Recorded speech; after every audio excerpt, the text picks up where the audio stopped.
আসসালামু আলাইকুম ওয়া রাহমাতুল্লাহ। আলহামদুলিল্লাহি রাব্বিল আলামিন ওয়াসসালাতু ওয়াসসালামু আলা রাসূলিহিল আমিন ওয়া আলা আলিহি ওয়া সাহবিহি ওয়া মান তাবিআহুম বিইহসানিন ইলা ইয়াউমিদ্দিন।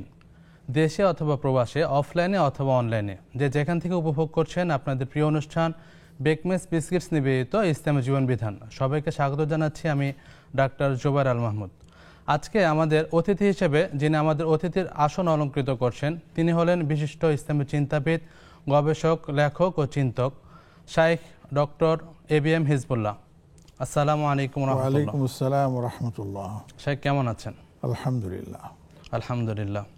প্রিয় দর্শক, আপনারাও সংযুক্ত হতে পারেন আমাদের সাথে স্ক্রিনে প্রদর্শিত নম্বরটিতে ফোন কলের মাধ্যমে। পাশাপাশি যুক্ত হতে পারেন আমাদের সাথে ফেসবুকে এবং ইউটিউবে। আমাদের ফেসবুক নেক্সাস টেলিভিশন ইসলামিকের লাইভে কমেন্টের মাধ্যমে আমরা আপনাদের কমেন্ট থেকে নির্বাচিত প্রশ্নগুলির উত্তর দেব ইনশাআল্লাহ। পাশাপাশি সাবস্ক্রাইব করুন আমাদের YouTube channel Nexus television Islamic. প্রিয় দর্শক, অন্যান্য পর্বের ন্যায় আজকে যে গুরুত্বপূর্ণ বিষয়টি নিয়ে আমরা আলোচনা করব তা হলো আল্লাহর সাহায্য লাভের উপায়। আল্লাহর সাহায্য মুমিন মাত্র সবাই কামনা করে, আর আল্লাহ সুবহানাহু ওয়া তাআলা মুমিনদেরকে সাহায্য দেওয়ার ব্যাপারে কোরআন কারিমে প্রতিশ্রুতি দিয়েছেন। আল্লাহ সুবহানাহু ওয়া তাআলা সূরা মুহাম্মাদে আল্লাহ তাআলা বলছেন, ইয়া আইয়ুহাল্লাযীনা আমানু ইন তানসুরুল্লাহা ইয়ানসুরকুম ওয়া ইসাব্বিত আকদামাকুম। অর্থাৎ আল্লাহ তাআলা বলছেন, হে ঈমানদারগণ, তোমরা যদি আল্লাহকে সাহায্য করো তথা আল্লাহর দ্বীনকে সাহায্য করো তাহলে আল্লাহ তোমাদের সাহায্য করবেন এবং তোমাদের পথকে দৃঢ়পথ বা দৃঢ়চিত্ত করবেন। পাশাপাশি আল্লাহ সুবহানাহু ওয়া তাআলা মুমিনদেরকে সুসংবাদ দিচ্ছেন আল্লাহ তাআলা সাহায্যের। আল্লাহ সুবহানাহু ওয়া তাআলা সূরা সফে বলছেন, ফাতহু মিনাল্লাহি ওয়া নাসরুন করিব ওয়া বাশশিরিল মুমিনিন। আল্লাহ সুবহানাহু ওয়া তাআলার পক্ষ থেকে আসে সাহায্য এবং বিজয়, আর সুসংবাদ তো মুমিনদের জন্যই। এই সম্পর্কে আমরা শাইখের কাছ থেকে আরো বিস্তারিত জানবো ইনশাআল্লাহ। জি শাইখ, আমরা আজকে আল্লাহর সাহায্য আমরা কিভাবে পেতে পারি এ সম্পর্কে আমরা আপনার কাছ থেকে জানতে চাচ্ছি। জাযাকাল্লাহু খাইর। আলহামদুলিল্লাহ ওয়াসসালাতু ওয়াসসালামু আলা রাসূলিল্লাহ ওয়া আলা আলিহি ওয়া আসহাবিহি ওয়া মান ওয়ালা। পৃথিবীতে মানুষ মাত্রই আল্লাহর সাহায্য মুখাপেক্ষী। পুরো পৃথিবীটাই আল্লাহর সাহায্য মুখাপেক্ষী। আল্লাহর সাহায্য ছাড়া পৃথিবী অচল। সেই পৃথিবীতে বসবাসকারী সকল প্রাণী আল্লাহর সাহায্যের মুখাপেক্ষী। আর এই প্রাণীগুলোর মধ্যে সবচেয়ে বেশি মুখাপেক্ষী হচ্ছে মানুষ। জি, কেননা মানুষকে আল্লাহ পাক এই পৃথিবীতে খলিফা হিসেবে নিযুক্ত করেছেন। খলিফা মানে আল্লাহ পাকের হুকুম আহকাম, আল্লাহ পাকের আদেশ নিষেধগুলো তারাই পালন করবে, তারাই বাস্তবায়ন করবে। তো মানুষের অনেক চাহিদা আছে। মানুষ অনেকভাবে আল্লাহ রাব্বুল আলামিনের সাহায্য প্রার্থনা করে।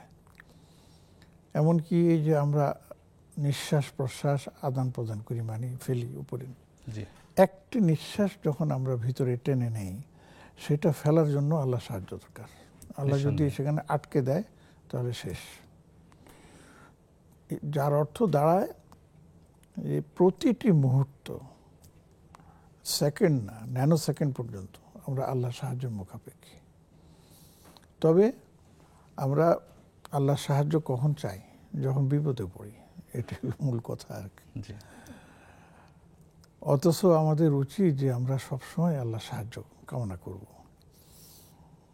এই যে আপনি ইবাদত করবেন, আমি ইবাদত করব, আমাদেরকে যারা দেখছেন সবাই ইবাদত করবেন, এই যে আমাদেরকে দেখছেন, এটার জন্য কিন্তু আল্লাহর সাহায্য লাগে। আল্লাহ যদি সাহায্য না করেন তাহলে আপনি সালাতে দাঁড়াবেন, সে ক্ষমতা আপনার নেই। আপনি সেজদা দিবেন, ঠেকে যাবেন। তো আমাদের আল্লাহ সাহায্য লাগবে। হ্যাঁ, এখন যে সমস্ত কথাগুলো আমরা বলছি সাহায্যের কথা, এগুলো বেশিরভাগ দেখা যায় যে আমরা যখন কোনো বিপদে পড়ি, সমস্যায় পড়ি, অভাবে পড়ি, অনটনে পড়ি, তখন এটার বেশি প্রয়োজন দেখা দেয়। তো এই সাহায্য লাভের উপায় কি? সাহায্য লাভের উপায় অগণিত। এক নম্বর উপায় হচ্ছে যে আপনি আল্লাহকে সাহায্য করুন, আল্লাহ আপনাকে সাহায্য করুন, যেটা আপনি আয়াত পড়েছেন সূরা মুহাম্মাদের মধ্যে, ইন তানসুরুল্লাহ। তার মানে কি আল্লাহ আমার আপনার সাহায্য মুখাপেক্ষী? না, অসম্ভব। ইনতানসুরু দিন আল্লাহ, তোমরা আল্লাহ দিনকে সাহায্য করো। এখন এই দিনকে সাহায্য করার মানে আপনার ভাই বিপদে পড়েছে, আপনি তাকে সাহায্য করুন।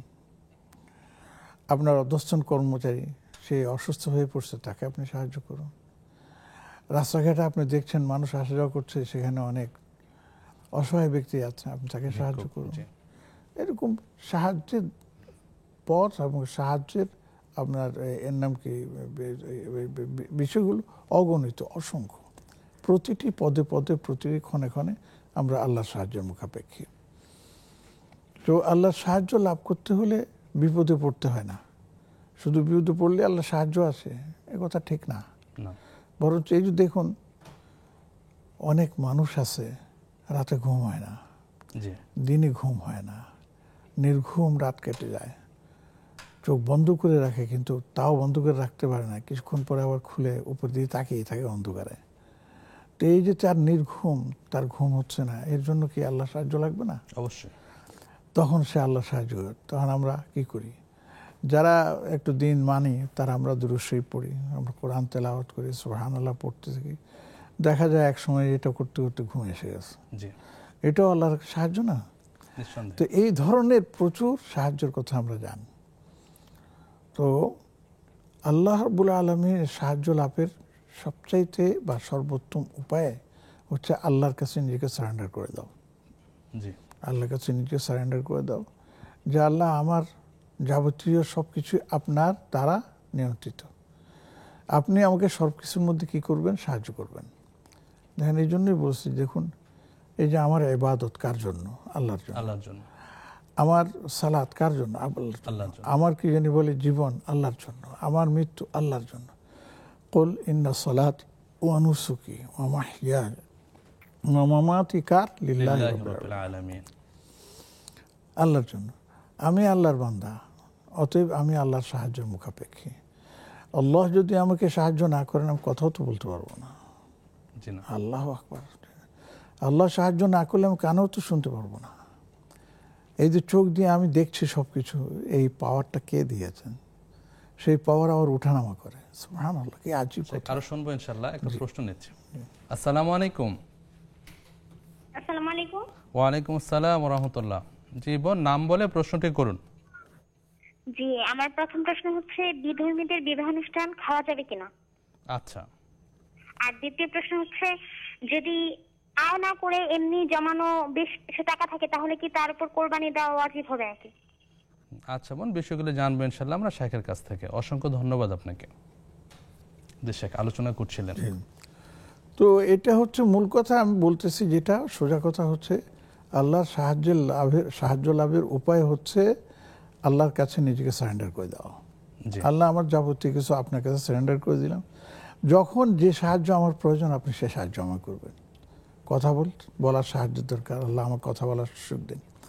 এই যে কথা বলতে গিয়ে মানুষ দুই ধরনের কথা আছে, ন্যায়ের কথা, অন্যায়ের কথা, শ্লীলতা আছে, অশ্লীলতা আছে।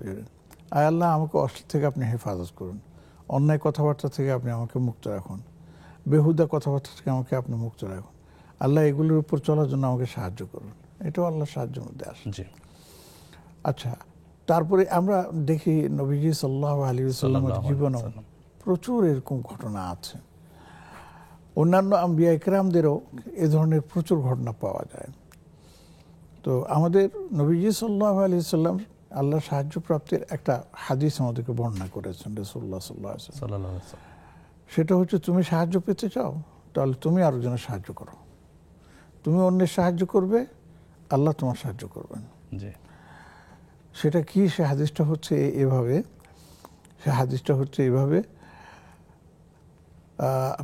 মা কান আল আবদু ফি আউনি আখি, আল্লাহু ফি আউনিল আবদ, আল্লাহু ফি আউনিল আবদি, মা কান আল আবদু ফি আউনি আখি। আল্লাহ তার বান্দার সাহায্যে আছেন যতক্ষণ পর্যন্ত সেই বান্দা তার ভাইয়ের সাহায্য আছে। দেখেন, একটা মূল নীতি বলে দিয়েছে, একটা মূল নীতি। এখানে ভাই শব্দ বলছেন, তুমি তার ভাই রে, সেই ভাই মুসলিমও হতে পারে, অমুসলিমও হতে পারে, মানুষ তো, তাই না?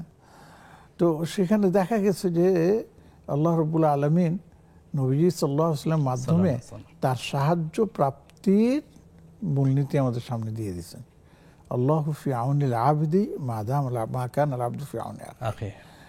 এবং এটা আমরা দেখছি কোরআনে কারীমের মধ্যে যদি আপনারা তাকান তাহলে দেখবেন যে দেখুন এই যে মুসা আলাইহিস সালাম একটা দুর্ঘটনা ঘটে যায় মিশরে, সেখান থেকে তিনি নিজেকে বাঁচাবার জন্য মিশর ছেড়ে চলে আসেন। রাস্তায় ছিলেন, হঠাৎ করে দেখলেন যে একটা কুয়া, সেই কুয়ার মধ্যে দুজন মহিলা পানি তুলছে, কিন্তু মানুষের ভিড়ে তারা পানি তুলতে পারতেছে না। তখন তিনি গিয়ে সাহায্য করলেন, পানি তুলে দিলেন, পানি তুলে তাদেরকে দিয়ে দিলেন, তারা চলে গেল। এই যে মুসা আলাইহিস সালাম যে আল্লাহর এই বান্দাদেরকে সাহায্য করলেন, বিনিময় কি হলো? আল্লাহ পাক তাকে বাসস্থানের ব্যবস্থা হয়ে গেল, সবকিছু হয়ে গেল, এবং পরিবার গঠন হয়ে গেল, সবকিছু হয়ে গেছে, সুবহানাল্লাহ। দেখেন, আচ্ছা শুধু এখানে না, আরো দেখেন নবীজি সাল্লাল্লাহু আলাইহি ওয়াসাল্লামের সময়ও দেখেন। শেখ, আরো শুনবো, আর একজন দর্শক আছেন, সংযুক্ত করছি। আসসালামু আলাইকুম। ওয়ালাইকুম আসসালাম। জি, নাম বলে প্রশ্নটি করুন।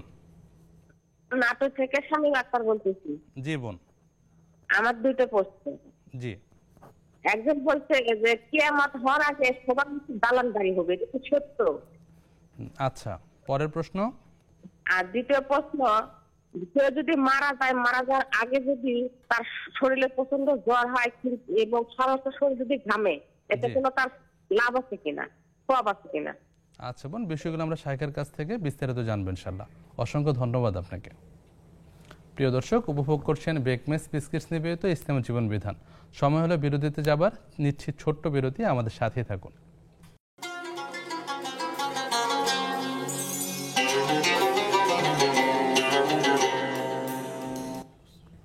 আসসালামু আলাইকুম রহমতুল্লাহ। প্রিয় দর্শক, বিরতির পর আবারও সবাইকে স্বাগত জানাচ্ছি আপনাদের প্রিয় অনুষ্ঠান বেকমেস বিস্কিটস নিবেদিত ইসলামী জীবন বিধানে। আজকে অতিথি হিসেবে আছেন প্রফেসর ডক্টর হাফিজ এবিএম হিজবুল্লাহ হাফিজাহুল্লাহ। শেখ, আমরা প্রশ্ন তুলে যাচ্ছি। আমাদের বোনের দুটি প্রশ্ন ছিল। প্রথম প্রশ্ন ছিল যে বিধর্মীদের বিবাহ অনুষ্ঠানে যাওয়া যাবে কিনা। বিধর্মীদের বিবাহ অনুষ্ঠানে যাওয়া যাবে, তবে শর্ত হচ্ছে যে তাদের খাওয়া থেকে নিজেকে বিরত রাখতে হবে। এর নাম কি, বিশেষ করে গোশত বা যেগুলো আছে, কেননা সেগুলো আমাদের জন্য হারাম না, মানে হালাল নয়, তা কি হয় জয় করে সেটা। তবে যাওয়া যাবে, আমি এভাবে বলছি, মত প্রকাশ করলাম, কিন্তু না যাওয়াটা উত্তম। কেননা সেখানে তাদের বিবাহের যে সমস্ত আনুষঙ্গ আছে এগুলি শিরকে পরিপূর্ণ, পুরোটাই আগা গোড়া পুরোটাই শিরক। তো আপনি একটা শিরকি অনুষ্ঠানে কেন যাবেন? যদি নিজেকে মানে করে রাখতে পারেন, থাকতে পারেন, এটাই সবচেয়ে মঙ্গল, ভালো মনে করি। এটা সেফ সাইডে থাকা ভালো। জাযাকাল্লাহ শেখ। পরের প্রশ্ন ছিল, ওনার কিছু জমানো টাকা আছে, ওই জমানো টাকা দিয়ে কি কুরবানি দেওয়া ওয়াজিব হবে? যদি জমানো টাকাটা ঈদের যে 3 দিন 10, 11, 12 মাগরিবের আগ পর্যন্ত, এর মধ্যে যদি নেশাব পরিমাণ হয় তাহলে কিন্তু তাকে কোরবানি দিতে হবে, আর নেশাব পরিমাণ না হলে দেয়া লাগবে না। শেখ, পরের প্রশ্ন করেছে নাটোর থেকে বোন শামিমা। ওনার প্রশ্ন ছিল, উনি শুনেছেন যে কিয়ামতের পূর্বে দালান কোঠা, উঁচু উঁচু অট্টালিকা নির্মাণ হবে, এটা কি সত্য? জি, এটা সত্য। এটা হাদিসের মধ্যেই আসছে যে হযরত জিবরিল আলাইহিস সালাম এই প্রশ্ন করেছেন নবীজি সাল্লাল্লাহু আলাইহি সাল্লামকে।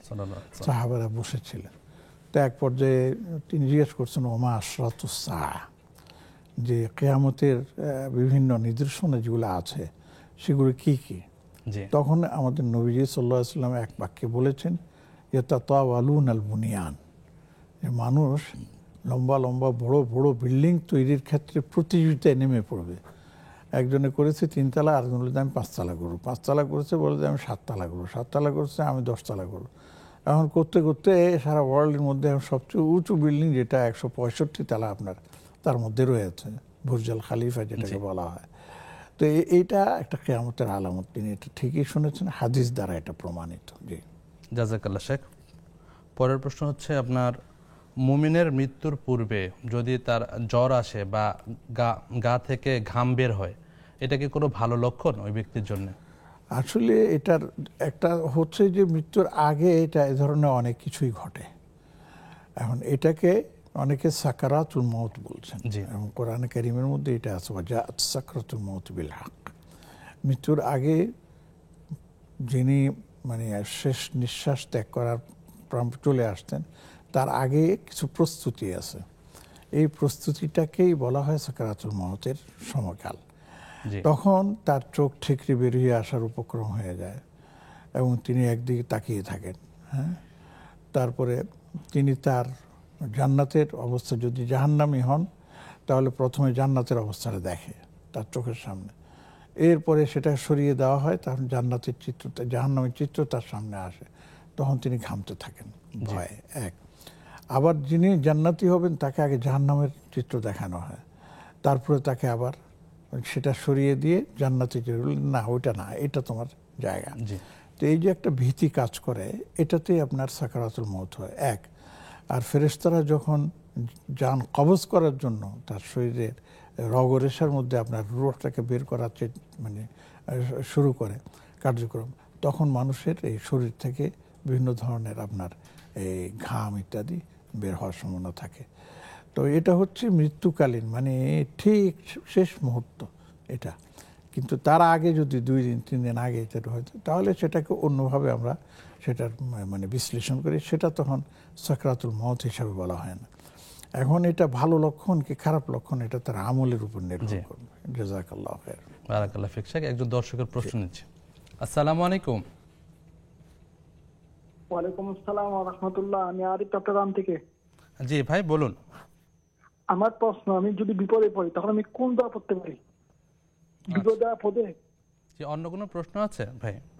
না, মোক্তারাম বলছিলেন যে আল্লাহর কাছে ছুপি দেওয়ার জন্য, মানে আল্লাহর কাছে দিয়ে দেওয়ার জন্য। তো আমরা কি ওয়াফাবিদু আমরি ইলাল্লাহ ইন্নাল্লাহ বাসীরুম বিল ইবাদ, জি, এটা বলি কি আল্লাহর কাছে কিছু মানে দিয়ে দেব? আচ্ছা, বিষয়টা শাইখের কাছ থেকে জানবো ইনশাআল্লাহ। অসংখ্য ধন্যবাদ আপনাকে। আরেকজন দর্শক আছেন। আসসালামু আলাইকুম। আসসালামু আলাইকুম। ওয়ালাইকুম আসসালাম ওয়া রাহমাতুল্লাহ। যে আমার দুইটা প্রশ্ন, আমার একটা প্রশ্ন হলো আমি হচ্ছে স্ট্রোক রোগী। জি। স্ট্রোক রোগীতে আমি নামাজ পড়ি, করি 5 ওয়াক্ত নামাজ পড়ি, জি, কিন্তু ফজরের নামাজ ওই ঘুমের ওষুধ খাই তো, জি, ঘুমের ওষুধ খাইলে কোনোদিন ফজর নামাজ পড়তে পারি না, মানে লেটে উঠি আর কি। জি, জি, এইটা সম্বন্ধে একটু জানতে চাই, জি কি ভাই। করা উচিত। আচ্ছা, পরের প্রশ্ন। জি। আর পরে প্রশ্ন হলো, আমার জমি জায়গা নিয়ে আমার ভাই ভাগি আমার সঙ্গে আমার জমি বিক্রি করতে যাব, আমার মানে কাগজপাতি সবকিছু ঠিক আছে, জি, আজ আমার ভাই ভাগি আর ও আসি ওই যার কাছে বিক্রি করব, জি, তার কাছে শতানি করতেছে, এর বিচার কি হবে? আচ্ছা ভাই, বিষয়টি জানবো ইনশাআল্লাহ আমরা শাইখের কাছ থেকে। অসংখ্য ধন্যবাদ আপনাকে। শাইখ, আমরা পরের প্রশ্ন যাচ্ছি। আমাদের এক ভাই চট্টগ্রাম থেকে বলেছেন যে বিপদের সময় তিনি কি কি দোয়া পড়বেন বিপদ থেকে উদ্ধারের জন্য। বিপদের সময় অনেক দোয়াই আছে, দোয়া পড়া যায়। উনি একটা বলছেন ওয়াফাউযু আমরি ইলাল্লাহ ইন্নাল্লাহ বাসীরুম বিল ইবাদ, আপনি এটা পড়তে পারেন আল্লাহর কাছে। এক, জি। আপনি আরেকটা দোয়া পড়তে পারেন রব্বি আন্নী মাগলুবুন ফান্তাসির, আয় আল্লাহ আমি অসহায়, আমাকে আপনি সাহায্য করুন। 2, আরেকটা দোয়া আপনি পড়তে পারেন, আরেকটা দোয়া কালা ইন্নামা আশকু বাসসি ওয়া হুজনি ইলাল্লাহ। ইউসুফ আলাইহিস সালামের আব্বাজান এই দোয়াটা করেছেন আল্লাহর কাছে, নিবেদন করেছেন। আর এছাড়াও আপনি অনেক দোয়া করছেন, আল্লাহ মানসুরনা। কোরআন কারীমের আমরা দোয়ার মধ্যে অনেক পড়ি ফানসুরনা ফাইন্নাকা খায়রুন নাসির, আমাদেরকে আল্লাহ আপনি সাহায্য করুন, আপনি হচ্ছেন উত্তম সাহায্যকারী। এইভাবে আপনি যেগুলি আরবিতে জানা আছে সেগুলি আরবিতে বলুন, সেগুলা কোরআন থেকে আসে, কিছু হাদিস থেকে আসে সেগুলি বলুন। আর যদি সেগুলি না হয় তখন আপনি আপনার ভাষায় আল্লাহ আমি এই বিপদে পড়েছি, আল্লাহ আমি এই অসহায়ের মধ্যে আছি, আমি এই সমস্যার মধ্যে পড়ছি, আল্লাহ আপনি আমাকে এই সমস্যা থেকে উত্তরণের তৌফিক দান করুন, আমাকে এই বিপদে আমাকে মুক্ত হওয়ার তৌফিক দান। আপনার ভাষায় আল্লাহর কাছে বলতে পারেন। নির্ধারিত একটা দোয়াই শুধু বলতে হবে এটা না, বরঞ্চ যিনি যেই অসুবিধায় পড়েন, অসুবিধার মুখোমুখি হন, তিনি সেই অসুবিধাকে সামনে রেখে, সমস্যাকে সামনে রেখেও আল্লাহর কাছে দোয়া করতে পারেন। আল্লাহ সুবহানাহু ওয়া তাআলা সবার ভাষা সব শুনে, জি, এবং মনের আগতি মিনতি সবই জানেন, আল্লাহ পাক সব জানেন। জি, জাযাকাল্লাহ শেখ। আমরা পরের প্রশ্ন যাচ্ছি। ভাইয়ের দুটি প্রশ্ন ছিল। প্রথম প্রশ্ন ছিল উনি স্ট্রোকের রোগী, তিনি 5 ওয়াক্ত সালাত আদায় করেন, কিন্তু ফজরের সময় অনেক সময় ওনার উঠতে দেরি হয়ে যায় বা ফজর ওয়াক্ত মতো আদায় করতে পারেন না। ওই ক্ষেত্রে ওনার করণীয় কি বা গুনাহ হবে কিনা? আসলে এটাকে যদি অভ্যাসে পরিণত করেন তাহলে এটা ঠিক নয়। জি, মাঝে মাঝে হতে পারে, সপ্তাহে একদিন, মাসে একদিন, সেটা আল্লাহ রাব্বুল আলামিন তার নিজ গুণে আল্লাহ ক্ষমা করে দিতে পারেন, সে ক্ষমতা আল্লাহর আছে। তবে আমাকে আপনাকে চেষ্টা করতে হবে যে না, আমরা প্রত্যেকটা নামাজ সময়ের মধ্যে আদায় করি।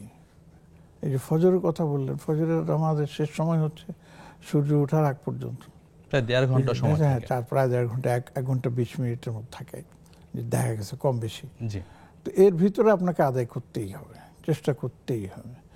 ওষুধ খেলেও অ্যালার্ম দিয়ে রাখলে, আজকাল তো অনেক সিস্টেম আছে, আপনি 15 মিনিট আগে ওঠেন, 20 মিনিট আগে ওঠেন মিনিমাম, তাহলে আপনি ওয়াশরুম সেরে টেরে উজু করে এসে অন্তত 2-4 রাকাত পড়তে সর্বোচ্চ 6 থেকে 7 মিনিট লাগে, জি, আগে আপনি শেষ করে দেন। এটাকে চেষ্টা করতে হবে। 1, 2 নম্বর হচ্ছে একান্ত যদি কোনো কারণে উঠতেই পারলেন না, তখন কি করবেন? তখন হাদিসের মধ্যে এটা সমাধান আছে। তখন সেটা হচ্ছে আপনি যখন উঠে গেলেন, সময় দেখলেন যে নাই, তো আবার ঘুমাবেন? না, আমরা তো এটা করি। যখন সময়টাই চলে গেল নামাজের, সময় তো পড়তেই পারলাম না, তো আরটু ঘুমায় একসাথে উঠে পড়বো, এটা করা যাবে না। না, বরঞ্চ যখন উঠেই গেছেন, দেখলেন সময় শেষ, তখনই আপনি ওয়াশরুমে যান, ওযু করেন, হাজত সারেন, সেটা আল্লাহু আকবার বলে নামাজ দাঁড়িয়ে যান। কিন্তু 10-15 মিনিট গ্যাপ দিতে হবে, যেহেতু সূর্য ওঠার একটা সময় আছে তখন, মানে ইশরাক সময় শুরু হলে আর কি। এবং হাদিসের মধ্যে বলা হয়েছে, মান নাসিয়া আন সালাতিহা ফাসালাতুহা ইযা ইস্তাইকাযা ফায়ুসাল্লিহা জি, আও কামা ক্বালা আলাইহিস সালাতু ওয়াস সালাম। যে কেউ যদি মানে ঘুমের কারণে নামাজ সমর্থন পড়তে পারে নাই, তখন সেই যেন মানে জেগে যাওয়ার সাথে সাথে উঠে নামাজটা পড়ে ফেলে। এটাই হচ্ছে তার নামাজের সময়। এই সময়টা হলে তখন আর এটাকে কাজা বলা হয় না, বলে যে না এটাও আদায় হয়ে গেছে, সে উঠতে পারে না, একটা এর কারণে ওজর ছিল, এই জন্য হয়ে যায়। কিন্তু আবারও আমি বলছি, এটাকে অভ্যাসে পরিণত করা যাবে না, সর্বোচ্চ সতর্কতা করতে হবে। এবং এটাও করা যাবে না যে আমার ঘুম ভেঙে গেছে, আমি জেগে গেছি জোর, যখন সময় মতো উঠতেই পারলাম না, আর একটু ঘুমিয়ে তারপরে উঠে তারপরে আমি কি করবো, এটা করা যাবে না। কারণ এরপরে যে আপনি আর একটু ঘুমাবেন, আপনি ততক্ষণ বেঁচে থাকবেন তার নিশ্চয়তা নেই। সাথে সাথে উঠে আরেকটা বিরতি নিচ্ছি। প্রিয় দর্শক, দেখছেন বেকমেস বিস্কিট নিবেদিত ইসলামের জীবন বিধান। সময় হলো আরেকটি বিরতিতে যাবার, ফিরছি কিছুক্ষণ পর, আমাদের সাথেই থাকুন।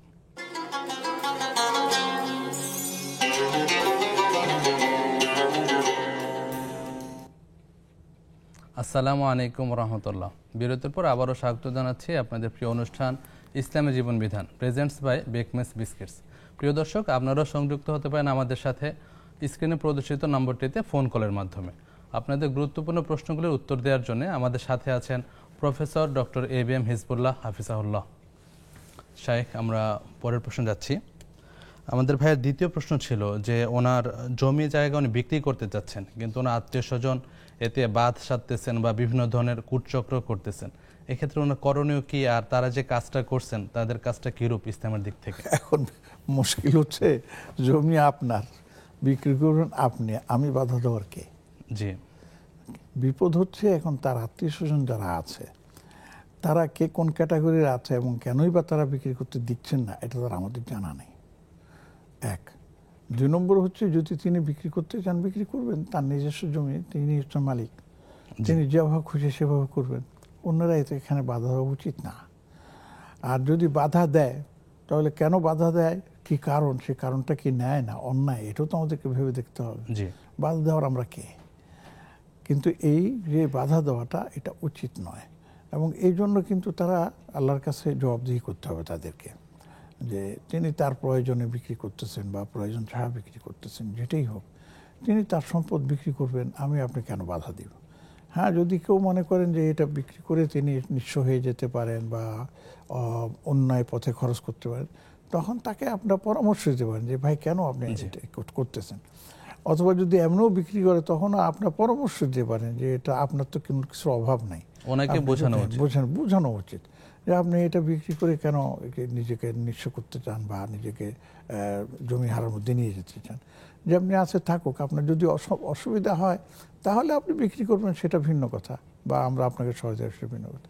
কিন্তু একবারে সরাসরি তাকে মানে কুট চাল করা বিক্রি মানে অনেকে করে এই জন্য যে বিশেষ করে আত্মীয় স্বজনের মধ্যে বা বন্ধু বান্ধব যে ও মরে গেলে তো এটা আমরাই ভোগ করবো, এই হলো অনেক কিছু আছে এই ধরনের আর কি। আল্লাহ আমাদেরকে হেফাজত করুক। তো এক কথায় বলি যে কি জানি বলে, অন্যায়ভাবে যদি কেউ বাধা দেয় এটা গ্রহণযোগ্য নয়, বরঞ্চ এটার জন্য তিনি গুনাহগার হবেন। ধন্যবাদ শেখ। আমরা আরেকজন দর্শককে সংযুক্ত করছি। আসসালামু আলাইকুম। ওয়ালাইকুম আসসালাম। হুজুর, আমার 3টা প্রশ্ন। জি বোন, নাম বলে একটু প্রশ্নটি করুন। আমি নীলুফা আক্তার, নেত্রকোনা থেকে। জি জি হুজুর, আমার প্রথম প্রশ্ন হয়েছে, আমি তো একটু বাড়ি, আমি নামাজ পড়ার সময় হাঁটুটা একটু হালকা ব্যথা, আমি বট দিয়ে উঠি আবার বট দিয়েই বসি নামাজ পড়ার সময়, আচ্ছা হবে কিনা? আর 2 নম্বর প্রশ্ন হয়েছে হুজুর, আমার স্বামী নামাজ পড়ে, জি এই নামাজ পড়ে বলে কি যে তাশাহুদ পড়ার সময় আঙ্গুল উঠানোর সময় যে মুষ্টি করে, এই মুষ্টি অবস্থায় বলে রাখতে হয়, শেষ করতে হয় নামাজ। আচ্ছা আসলে কি এটা ঠিক কিনা? আচ্ছা আর 3 নম্বর প্রশ্ন হয়েছে হুজুর, মানে যারা মাদ্রাসায় পড়ে বাচ্চারা, 10-12 বছরের বাচ্চারা, তাদের যে দিনে ধরে, এটা আসলে কি ঠিক? মানে এটা কি তাড়ানো যায় মানে হুজুর দ্বারাতে? এটা কি করা কি সম্ভব, মানে করা কি উচিত, ঠিক কিনা? আমরা বিষয়গুলো শেখের কাছ থেকে জানবো। অসংখ্য ধন্যবাদ আপনাকে। যে শেখ আমাদের বোন 3টা প্রশ্ন করলেন, আমরা ওনার প্রশ্ন উত্তরে যাচ্ছি।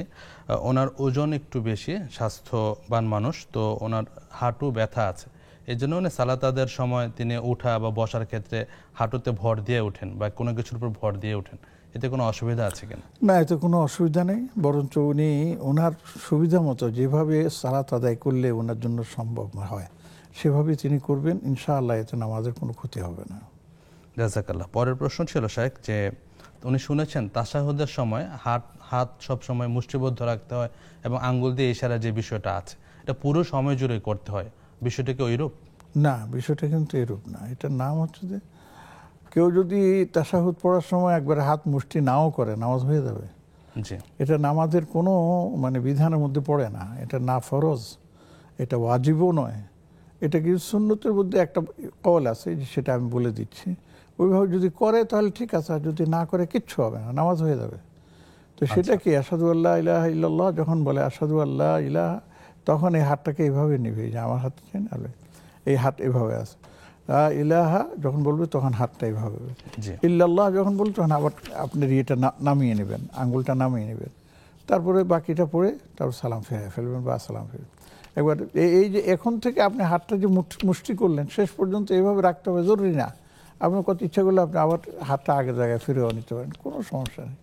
এটা নামাজের কোনো বিধানের যেগুলো আছে এমন বিধানের মধ্যে পড়ে না যে বিধানটা ভঙ্গ হওয়ার কারণে নামাজ নষ্ট হয়ে যাবে অথবা সহিহ দায়িত্ব, এমন না। ফরজ ওয়াজিব এগুলোর মধ্যে না, এটা মুস্তাহাবের মধ্যে। জাযাকাল্লাহ শেখ। বোনের 3য় প্রশ্ন ছিল যে মাদ্রাসার ছাত্রছাত্রীদের অনেক সময় আপনার জিনে ধরে, তো জিন তাড়ানোর জন্য আপনার কি করণীয়, এই সম্পর্কে জানবো শেখ। একটা ফোন নিচ্ছি। আসসালামু আলাইকুম। ওয়ালাইকুম আসসালাম। জি বোন, নাম বলে প্রশ্নটি করুন। আমার নাম মিষ্টি, আমি মোহাম্মদপুর, ঢাকা থেকে বলছি। জি বোন। আচ্ছা, যেমন আমি প্রশ্ন করতে চাচ্ছি, মহিলাদের যেমন পরচুলা পরা নিষেধ, কিন্তু আমরা তো পরচুলা, ব্যান্ড, খোপা এগুলো ব্যবহার করি, এগুলোকে আমরা ব্যবহার করতে পারবো? এটাই জানতে চাচ্ছি আপনাদের কাছে। আপনি উত্তর দিয়ে দিয়েছেন, তো আমরা শেখের কাছ থেকে জানবো ইনশাআল্লাহ। জাযাকাল্লাহ খায়রান। জি শেখ, আমরা প্রশ্ন ছিলাম যে জিন বা ভূত থেকে তাড়ানোর জন্য আপনার কি করণীয়? আসলে দেখা যায় যে আমাদেরও অভিজ্ঞতা বা গ্রামও এটা আছে আর কি, যে জিন আছে, এটার সন্দেহাতীতভাবে সত্য। জি। আর জিনদের মৌলিক কাজগুলোর মধ্যে মানুষকে কষ্ট দেওয়াটা একটা অন্যতম কাজ, যেটা শয়তানও এটা করে থাকে। তো শুধু যে মাদ্রাসার ছাত্রদেরকেই জিন আপনার আসর করে বা ছাত্রীদেরকে আসর করে, এখানে সীমাবদ্ধ রাখা ঠিক না। বরঞ্চ আমরা এরকমও জানি যে স্কুলে পড়তেছে ক্লাস 5-এর ছেলে মেয়ে, 6-এর ছেলে মেয়ে, এমনকি মেট্রিক পড়তেছে, তাকেও জিন আক্রান্ত করে। জি। তবে এটা বলতে পারেন যে বেশিরভাগ দেখা যায় মাদ্রাসার ছাত্ররাই বেশি আক্রান্ত হয়, এটা ঠিক, এটাকে অস্বীকার করার কোনো উপায় নেই। এখন এর থেকে বাঁচার জন্য আমাদের করণীয় কি? আমি বলবো যে উনি ওনার এলাকার যদি কোনো ভালো আলেম থাকেন, তাদের শরণাপন্ন হয়ে এই বিষয়টা জেনে নিলে ভালো। আমি ছোট্ট করে শুধু এতটুকু বলি যে আপনি সকালে ফজরের পরে কুল হুয়াল্লাহু আহাদ, কুল আউযু বিল ফালাক, কুল বিন নাস, এটা পড়েন। তার মাগরিবের পরেও এটা পড়েন। এর পরে এর নাম কি, রাত্রে শোয়ার সময় আপনাকে জানি বলে এই 3টা দোয়া, তখন এই হাতের মধ্যে ফু দিয়ে আপনি একবার করে 3বার সমস্ত শরীর মসে করে দেন। ইনশাআল্লাহ আপনাকে জিন আক্রমণ করতে পারবে না, আসর করতে পারবে না, এটা আছে। তারপরে বিশেষ করে আমরা তো এমনি আয়াতুল কুরসি 5 ওয়াক্ত নামাজের পরে পড়ে থাকি। বিশেষভাবে আমরা আয়াতুল কুরসিটা রাত্রে শোয়ার সময় পড়ার চেষ্টা করি। রাত্রে শোয়ার সময় পড়লে দেখা যাবে যে শয়তান আমার কাছে আসতে পারবে না। বাকি আল্লাহ হেফাজতকারী, সর্বোপরি শুধু আল্লাহর কাছে দোয়া করতে যে আল্লাহ এরা যে কষ্ট দিচ্ছে সেই কষ্ট থেকে আপনি আমাদেরকে হেফাজত করেন। আর এটার তদবিরও আছে, তদবির আছে, এটা বিভিন্ন ধরনের তদবির পাওয়া যায়। একবারে মানে নিশ্চিত হয়ে ভালো আলেম, আমলদার আলেম এবং শিরক করেন না। অনেকে তাবিজ লেখে কোরআন সুন্নাহ অনুযায়ী যারা আপনার তদবির দেন, চিকিৎসা করেন, তাদের শরণাপন্ন হয়ে চিকিৎসা নেওয়া যেতে পারে। জাযাকাল্লাহ খাইরান শেখ। আমরা একটা প্রশ্ন নিচ্ছি। আসসালামু আলাইকুম। ওয়ালাইকুম আসসালাম ওয়া রাহমাতুল্লাহি ওয়া বারাকাতুহু। হুজুর কেমন আছেন? জি আলহামদুলিল্লাহ ভালো আছি, কেমন আছেন? আছি হুজুর। আমার প্রশ্ন হচ্ছে জি এই শয়তানের ওয়াসওয়াসা থেকে মানে বাঁচার জন্য জি মানে কি দোয়া করা যায়? শয়তানের ওয়াসওয়াসা থেকে বাঁচার জন্য কি দোয়া করা যায়? আর দ্বিতীয় অন্য কোনো প্রশ্ন আছে? জি ভাই, অন্য কোনো প্রশ্ন আছে? হ্যাঁ, আর একটা প্রশ্ন আছে। জি প্লিজ। আপনার কথা হচ্ছে মানে সবর সম্বন্ধে, মানে সবর করতে করতে একদম অধৈর্য হয়ে গেলে মানে সবর এটা কিভাবে করা যায়? মানে একটা লোক সবর করতে করতে মানে ওনারা ধৈর্য ধরতেছে না, যে আমাকে দিতেছে না, আমার সবর অনেক ধরেছি, এই ক্ষেত্রে মানে কিভাবে আরো সবর করা যায়, বাড়ানো যায়, বিষয়গুলো জানবো ইনশাআল্লাহ। অসংখ্য ধন্যবাদ আপনাকে। শেখ, আমরা ভাইয়ের পরের প্রশ্নে যাচ্ছি। উনি এর আগে একজন প্রশ্ন করেছেন, বোন আমাদের মোহাম্মদপুর ঢাকা থেকে মিষ্টি। ওনার প্রশ্ন ছিল যে পরচুলা বা ব্যান্ডের ব্যবহার ইসলাম দৃষ্টিতে কিরূপ? আসলে ইসলামের দৃষ্টিতে পরচুলা ব্যবহারের একান্ত প্রয়োজন না হলে অনুমতি দেওয়া হয় না। বিশেষ করে মেয়েদের ক্ষেত্রে, ছেলেদের ক্ষেত্রে তো এটা জায়েজ নেই। মেয়েদের ক্ষেত্রে অনেক সময় দেখা যায় যে তাদের চুল ছোট, হ্যাঁ, এবং দেখতে একটু অড লুকিং লাগে, তখন তারা পরচুলা ব্যবহার করে। এখন এই পরচুলারও আর কিছু আছে। এই যে পরচুলা যখন কিনতে যায়, সেটা কি আসলে মানুষের পরচুলা নাকি আমাদের দেশের ওই যে পাওয়া যায়, এটাকে আর কি বলে পাট থেকে তৈরি করা হয়, সেখান থেকে, এগুলি কতগুলি আছে। মানুষের যদি চুল হয় পরচুলা, তাহলে এটা তো কেনা বেচা হয়, আর মানুষের অঙ্গ প্রত্যঙ্গ কেনা বেচা জায়েজ নেই, এটা হারাম। তা আপনি যে কিনতেছেন এটা একটা হারামের মধ্যে পড়ে যাচ্ছে। তো এই ক্ষেত্রে যদি একান্ত প্রয়োজন হয়, আর যদি এমনি পাওয়া যায়, আবার মানে এটা সিনথেটিক টাইপেরও পাওয়া যায়, এবং আরেকটা আছে যে বিকল্প হিসেবে পাওয়া যায়, ওগুলি যদি আপনি ব্যবহার করেন তাহলে আপনি ব্যবহার করতে পারেন। কেউ অনুমতি দিয়েছেন, কেউ আমি এটা শব্দটা বলছি, কিন্তু ব্যবহার না করাটাই উত্তম। কেননা কোরআনে কারিমের মধ্যে একটা আছে, ফালা ইউগাইয়িরুন্না খালকাল্লাহ। আল্লাহ পাক দিয়েছেন যেভাবে, আপনি সেভাবে নিজেকে ধারণ করেন। আল্লাহ পাক এটাই আপনার জন্য পছন্দ করেছেন, আপনি তার উপরে নিজেকে উত্তম, আপনি ওইটাকেই সুন্দর করে সাজিয়ে গুছিয়ে রাখুন, ব্যান্ড পরুন, এই করুন, তাহলে কি জানি বলা আপনার জন্য উত্তম হবে। একান্ত যদি মন মানতেছে না, তাহলে করবেন স্বামীর সন্তুষ্টির জন্য হতে পারে বা এর জন্য হতে পারে, তাহলে সেটার জন্য কেউ ছাড় দিয়েছেন, কিন্তু আমরা এটাকে আসলে প্রাধান্য দেই না। আমরা সবচেয়ে নিরাপদ যেটা সেটাই আমরা। জাযাকাল্লাহ খাইরান শেখ। আগে বিরতি নিচ্ছি। প্রিয় দর্শক, উপভোগ করছেন বেকমেস বিস্কিটস নিবেদিত ইসলামের জীবন বিধান। সময় হলো সর্বশেষ বিরতিতে যাবার, ফিরছে কিছুক্ষণ পর, আমাদের সাথেই থাকুন।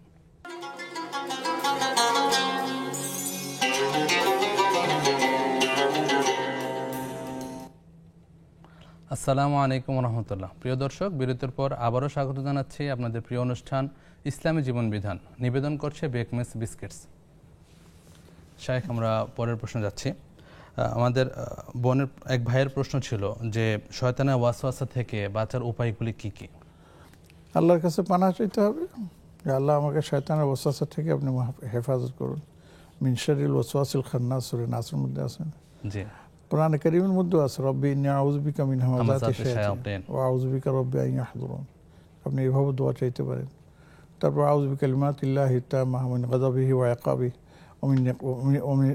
ওমিন শাররি গাযাবিহি, চলে আসতে পারে। এইভাবে আপনি দোয়া করতে পারেন। নিজের ভাষায় বলতে পারেন, আল্লাহ শয়তানের প্ররোচনা থেকে, শয়তানের বিভিন্ন ধরনের মানে ওয়াসওয়াসা থেকে আপনি আমাকে হেফাজত করুন। আর নামাজ পড়ে আল্লাহর কাছে বলবেন, অসুবিধা নেই। মাঝে মাঝে দরকার হলে 2-4 রাকাত অতিরিক্ত নামাজ পড়ে আল্লাহকে বলবেন যে আল্লাহ আমাকে শয়তানের ওয়াসওয়াসা থেকে হেফাজত করুন। ইনশাআল্লাহ আল্লাহ আপনি ডাকে সাড়া দিবেন। পাশাপাশি শেখ পুরো সময়টা কাজের মধ্যে কাটানো, হ্যাঁ সেটাও আছে, আমলের মধ্যে থাকবে এবং জিকির আজকারের মধ্যে থাকবে। যখনই কোনো অন্যায় কাজ দেখবেন বা অন্যায় কাজের কথা আপনার মনে আসবে শয়তানি ওয়াসওয়াসায়, তখন সাথে সাথে আস্তাগফিরুল্লাহ বলে আপনি সেখান থেকে সরে আসবেন এবং আল্লাহর কাছে বলবেন আউযু বিল্লাহি মিনাশ শাইতানির রাজিম বলে সরে আসবেন। তাহলে ইনশাআল্লাহ আল্লাহ পাক আপনাকে সেই অন্যায় কাজ থেকে বিরত থাকার তৌফিক দেবেন। জাযাকাল্লাহ খাইরান শেখ। আরেকজন দর্শককে সংযুক্ত করছি। আসসালামু আলাইকুম। জি আসসালামু আলাইকুম। ওয়া আলাইকুম আসসালাম ওয়া রাহমাতুল্লাহ। জি ভাই, নাম বলে প্রশ্নটি করুন। জি, আমার নাম পারভেজ, আমি কুমিল্লা থেকে। জি প্লিজ। জি, আমার প্রশ্নটা হলো আপনার যে গোসল সময় প্রথমে ওযু করে গোসল করি, তো হয়তো গোসল করা অবস্থায় আবার ওযুটা ভাঙা গেল, হ্যাঁ, তো তখন কি আবার গোসলের পুনরায় ওযু করতে হবে? আচ্ছা, আমি কি বিষয়টি শেখের কাছ থেকে জানবো ইনশাআল্লাহ। জি জি আচ্ছা। জি, অসংখ্য ধন্যবাদ আপনাকে। আমাদের সাথে আরেকজন দর্শক আছেন। আসসালামু আলাইকুম।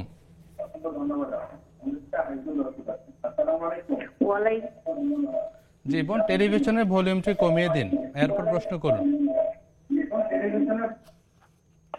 আসসালামু আলাইকুম। ওয়া আলাইকুম আসসালাম ওয়া রাহমাতুল্লাহ। জি বোন, নাম বলে প্রশ্নটি করুন। আমার নাম শারমিন আক্তার, আমি ময়মনসিংহ থেকে বলছি। জি, আমার ছেলেটা মানে ইন্টারমিডিয়েট ফার্স্ট ইয়ার পরে কথা শুনে না, নামাজ পড়তে বললে পড়ে না। ও কোরআন 2 বার খতম দিয়েছে, অনেক ভালো সূরা টুরা মুখস্থ, ইয়াসিন প্রায় 2 পাতা আছে মুখস্থ করার, কিন্তু এখন আমার কথা শুনে না, পড়াশোনা করে না। জি বোন, আপনার প্রশ্ন বুঝতে পেরেছি, আমরা শেখের কাছ থেকে জানবো ইনশাআল্লাহ। হ্যাঁ, দোয়া একটা কি দোয়া পড়া যায় বাচ্চার জন্য? আমি একটা দোয়া পড়ি, জি একটু ভালো হয় বললে। জি জি জি, ইনশাআল্লাহ আমরা বিস্তারিত জানবো ইনশাআল্লাহ। অসংখ্য ধন্যবাদ আপনাকে। যে শেখ, আমাদের বেশ কিছু প্রশ্ন জমেছে, আমরা একটু সংক্ষেপে উত্তর দেওয়ার চেষ্টা করব। পরের প্রশ্ন ছিল শেখ যে সবরের স্তরগুলি, মানে সবরের ধাপ কিভাবে আস্তে আস্তে বাড়ানো যায়, নিজের মধ্যে কিভাবে সবরকে ধারণ করা যায়? সবরের তো ধাপ তো প্রতিনিয়তই আসে। বড় বিপদ আসলে, বড় সমস্যা হলে বড় সবর করা লাগে, হালকা যদি হয় হালকা সবর করা লাগে। একটা একটা করে আপনি নিজেকে আপনার নিজের মধ্যে আত্মস্থ করবেন, এইভাবে সবর করার আপনি এইগুলো, এর নাম কি ধাপগুলো, স্তরগুলো আপনি আত্মস্থ করে তার উপর অভ্যস্ত হয়ে যাবেন। আমাদের আম্বিয়া একরাম দেখেছি, সাহাবা একরাম দেখেছি, কত ধরনের আপনার সমস্যা হতো, তারা ধৈর্য ধারণ করেছেন, সবর করেছেন। আর সবচেয়ে বড় জিনিস সবর করার আরেকটা বিষয় আছে, যে কোনো মানুষ বিপদ আপদে পড়লে সরাসরি আল্লাহর সান্নিধ্যে চলে যাওয়া, আল্লাহর সান্নিধ্যে রয়ে। রাসূলুল্লাহ সাল্লাল্লাহু আলাইহি ওয়াসাল্লাম দেখা গেছে কোনো সমস্যা হলে তিনি সালাতুল হাজাত পড়তেন, তেলাওয়াত করতেন, করে আল্লাহর কাছে বলতেন যে আল্লাহ আমাকে এই সমস্যা থেকে আপনি হেফাজত করুন। জি, জাযাকাল্লাহ শেখ। পরের প্রশ্ন বোন রোকেয়া আক্তার, উনি প্রশ্ন করেছেন যে প্রত্যেক ফরজ সালাতের পরে বিসমিল্লাহিল লা ইয়াদুররু মা ইসমিহি শাইউন অথবা আল্লাহুম্মা ইন্নী আউযু বিকা মিনাল হাম্মি ওয়াল হাযান, এই জাতীয় দোয়াগুলি কি নিয়মিত পাঠ করা যাবে? অবশ্যই নিয়মিত পাঠ করা যাবে। শুধু নামাজের পরে পাঠ করবেন কেন, অন্য সময় পাঠ করতে পারেন। আপনি কাজ করতেছেন, হয়তো মনে হলো, তখনও আপনি বলেন, কোনো অসুবিধা নেই। এই দোয়াগুলো সব সময়ের জন্য, এটা নির্ধারিত কোনো সময়ের সাথে সম্পৃক্ত না। কিছু কিছু আছে, যেমন নাকি বিসমিল্লাহিল্লাযী লা ইয়াদুররু, এটা সকালে 3 বার, বিকালে 3 বার, এটা হাদিসে এটা আসছে। অন্য সময় যে পড়া যাবে না তা না, এটাও আমাদের মাথায় রাখতে হবে। তো আমরা চেষ্টা করবো যে ওইভাবে আমল করতে ইনশাআল্লাহ। জি শেখ, পরে অনলাইনের প্রশ্ন সুলতান আক্তার বোন প্রশ্ন করেছেন যে কোচিং সেন্টারে ছেলে মেয়ে একসাথে অনেক ক্ষেত্রে কথাবার্তা বলতে হয়, তো একজন ছেলের সাথে মেয়ে কতটুকু কথা বলতে পারবে? যতটুকু না বললেই নয়, বরঞ্চ আমি তো বলবো যে কোচিং সেক্টর, স্কুল বা ইয়েতের মধ্যে আছে, সেখানে নিজেদের কথাবার্তা এড়িয়ে চলাটাই সবচেয়ে ভালো। তবে যেহেতু কোচিং সেন্টারে আছে এবং একজন শিক্ষক হিসেবে আমি এটা জানি যে অনেক সময় নোটশিট আদান প্রদান করতে হয়, বা কোনো একটা বিষয় বুঝে আসছে না কারো থেকে, আমরা সেটা বুঝে নেওয়ার সুযোগ করতে হয়। যেমন টিচার তার ছাত্রীকে বুঝিয়ে দেন, ছাত্রী সেখান থেকে উপকৃত হয়। এই ক্ষেত্রে হলে একবারে ওপেন ইয়েতে, যেমন সবার সামনে, এবং গোপনে টোপনে কিছু করা যাবে না। হ্যাঁ, তখন সে জিজ্ঞেস করতে পারে যে ভাই আমি এটা বুঝতেছি না, আমাকে একটু বুঝিয়ে দাও, অথবা তোমার শিটটা আমাকে একটু দাও, আমি সেটা ফটোকপি করে আবার তোমাকে দিই। এটুকু, এর বেশি না। যতটুকু প্রয়োজন ততটুকু, এর বেশি না। বরঞ্চ আমি বলবো যদি না করে নিজেরটা নিজে সলভ করা যায়, এটা হচ্ছে উত্তম। অবশ্যই। আর পাশাপাশি নির্জনতা অবশ্যই পরিহার করতে হবে, যেমনটা আপনি বললেন হাদিসে এসেছে শেখ যে তৃতীয় জন হয় শয়তান হয়ে যায়। হ্যাঁ, সেটাই। জাযাকাল্লাহ খান শেখ। পরের প্রশ্ন কুমিল্লা থেকে ভাই পারভেজ করেছেন যে উনি গোসলের শুরুতে উযু করে নিয়েছেন, তো মাঝে যদি উযু ভেঙে যায় ওই ক্ষেত্রে উনি কি করবেন? উযু ভেঙে যাওয়ার পর তিনি যদি গোসল রানিং এ থাকেন, জি, তাহলে তার গোসল মানে দ্বিতীয়বার আর উযু করার দরকার হবে না। কেননা উযু তো হয়েছে মানে শরীরের জাস্ট নির্ধারিত অঙ্গ প্রত্যঙ্গ পানি দিয়ে ধোয়া, আর গোসল হচ্ছে একবার মাথা থেকে পা পর্যন্ত সবগুলো আপনি পানি দিয়ে ধোয়া।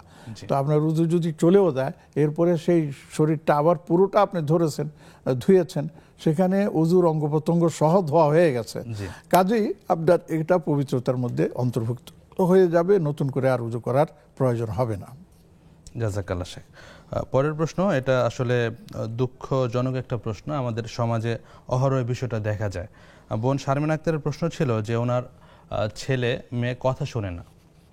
ওনার ছেলে আগে ইসলাম প্র্যাকটিস করতো, কিন্তু নিয়মিত কোরআন তেলাওয়াতও করেছে, বেশ কয়েকবার খতম দিয়েছে, কিন্তু কথা শুনছে না, সালাত আদায় করছে না। এটার জন্য আমি বলবো এটা সবারই একটা পারিবারিক সমস্যা।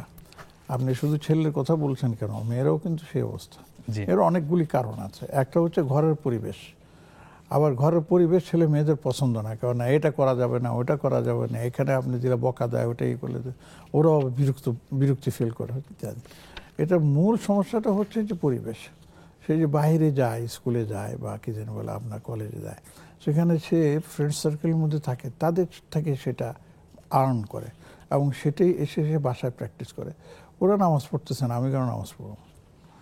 ওদের ভাল লাগে না, আমারও ভাল লাগে না, আমি পড়ব না। ওরা কোরআন শরীফ পড়া জানে না, আমি তো পড়া জানি কিন্তু পড়ি না। তো এটা হচ্ছে কিন্তু মা বাবার জন্য একটা পরীক্ষা, মা বাবার জন্য একটা পরীক্ষা। মা বাবাকে এই ক্ষেত্রে আমাদের আজকে যে টপিক সবর এবং কি যেন বলে আল্লাহ সাহায্য, এই জন্য কোরআন কারীমের ওই আয়াতটা তিনি মুখস্থ করে নেন, রব্বানা হাব লানা মিন আজওয়াজিনা ওয়া যুররিয়াতিনা কুররাতা আয়ুন ওয়াজআলনা লিল মুত্তাকিনা ইমামা। আবার হযরত ইব্রাহিম আলাইহিস সালামও সন্তানদের জন্য দোয়া করেছেন, রব্বি জাআলনি মুকিমাস সালাতি ওয়া মিন যুররিয়াতি। চমৎকার একটা দোয়া। হ্যাঁ, একটা চমৎকার দোয়া। তো আমি বলবো যে ভয় পাবেন না এবং আশাহত হবেন না, অধৈর্য হবেন না, বরঞ্চ ছেলে মেয়েরা যতই আপনার বিপাকে যাক, চুল বিভ্রান্ত হোক, আপনারা সবসময় চেষ্টা করবেন আদরে সোহাগে তাদেরকে বোঝাবার জন্য এবং পথের মধ্যে ধরে রাখার জন্য। প্রয়োজনে কিছু রাগও করা যেতে পারে, এটাও শরীয়ত সম্মত, কিন্তু সহনীয় পর্যায়ে। দেখেন 10 বছর বয়সে যদি নামাজ ঠিক মতো না পড়ে, আল্লাহ রাসূল তাকে শাস্তি দাও, ওয়াদরিবুহুম ইযা বালাগু আশরা। তাহলে দেখা যায় যে একবারই না শুনে, তখন সেখানে শাস্তির বিধানও আছে, তবে শাস্তিটা দিতে হবে সহনীয় পর্যায়ে। এবারে ধর্ষিতে আধর্ষিত জিন্ন পিটুনি এরকম না, তাকে শুধু এটা বলার জন্য যে আল্লাহ রাব্বুল আলামিন তো আমাদেরকে শাস্তির ব্যবস্থা রেখেছেন, আল্লাহ হেফাজত করে, আমরা আল্লাহ শেখান। কাজে এইভাবে আপনি ইনশাআল্লাহ যান, আর আল্লাহর কাছে সবসময় নামাজ পড়ে দোয়া করেন। পারলে 2-4 রাকাত আপনি পড়ুন এবং আপনার স্বামীকে বলুন সালাতুল হাজাত পড়ে, আল্লাহ আমার ছেলেকে সৎপথে রাখুন, মুসলমানদের ছেলে মেয়েদেরকে আপনি সৎপথে রাখুন, ভালো হওয়ার তৌফিক দান। বিশেষ করে যে দোয়াগুলি শেখ বলেন, কোরআনের দোয়াগুলি অনেক ইফেক্টিভ হবে ইনশাআল্লাহ। জাযাকাল্লাহু খাইরান শেখ। পুরো অনুষ্ঠান জুড়ে আমরা অনেকগুলো প্রশ্নের উত্তর জানলাম এবং অনেক গুরুত্বপূর্ণ আলোচনা শুনলাম। আল্লাহ সুবহানাহু ওয়া তাআলা আপনার ইলমে আমলে হায়াতে বারাকা দান করুন। আমিন। আল্লাহ পাক আমাদের সবাইকে নেক আমল করার তৌফিক দান করুন। আমিন। জাযাকাল্লাহু খাইরান। প্রিয় দর্শক, দেখতে দেখতে একেবারে শেষ পর্যায়ে আমরা চলে এসেছি। আগামী অনুষ্ঠান দেখার আমন্ত্রণ জানিয়ে এবং আল্লাহ সুবহানাহু ওয়া তাআলা আপনাদেরকে সুস্থ নিরাপদ রাখুন এই প্রত্যাশা করে এখানে শেষ করছি আজকের ইসলামী জীবন বিধান। আল্লাহুম্মা সাল্লি ওয়া সাল্লিম আলা নাবিয়িনা মুহাম্মদ। সুবহানাকা আল্লাহুম্মা বিহামদিক আশহাদু আল্লা ইলাহা ইল্লা আনতা আস্তাগফিরুকা ওয়া আতুবু ইলাইক। আসসালামু আলাইকুম ওয়া রাহমাতুল্লাহি ওয়া বারাকাতুহু।